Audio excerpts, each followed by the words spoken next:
नमस्कार, मेरा नाम है जूली। आप देख रहे हैं न्यूज़ 18 का डिजिटल प्लेटफॉर्म।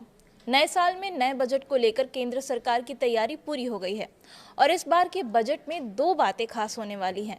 क्या है वो खास बातें बताऊंगी, लेकिन उससे पहले तारीख जान लीजिए। केंद्रीय वित्त मंत्री निर्मला सीतारमण 1 फरवरी 2026 को संसद भवन में बजट पेश करेंगी। बजट को लेकर सरकार और वित्त मंत्रालय की तैयारियां अब अंतिम चरण में है।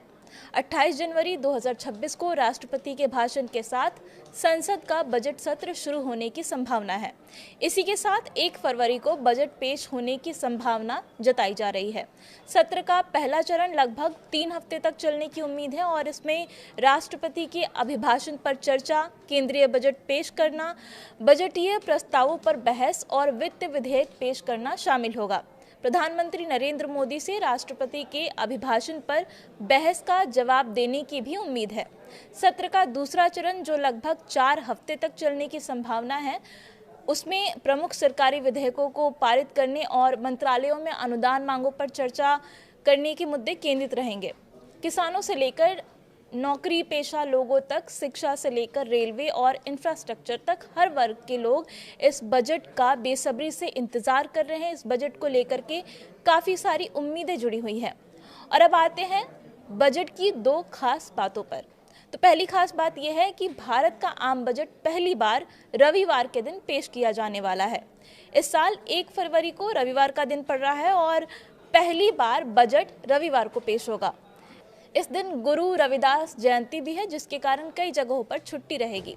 रविवार को सरकारी दफ्तरों से लेकर शेयर बाजार भी बंद रहते हैं। और अब दूसरी खास बात की भी बात कर लेते हैं। इस बार के बजट में आपको अपनी राय देने का मौका मिला है। जी हाँ, केंद्र सरकार ने माई गॉव के आधिकारिक एक्स अकाउंट पर पोस्ट शेयर कर नागरिकों से कहा है कि केंद्रीय बजट 2026-27 के लिए अपने सुझाव दें और समावेशी विकास के लिए नीतियां बनाने में मदद करें।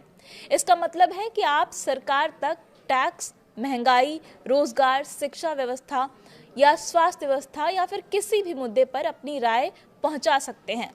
यानी अगर आपके मन में बजट को लेकर कोई भी सुझाव है, कोई आवेदन है, किसी तरह की कोई राय है, तो उसे आप सीधे सरकार तक पहुंचा सकते हैं।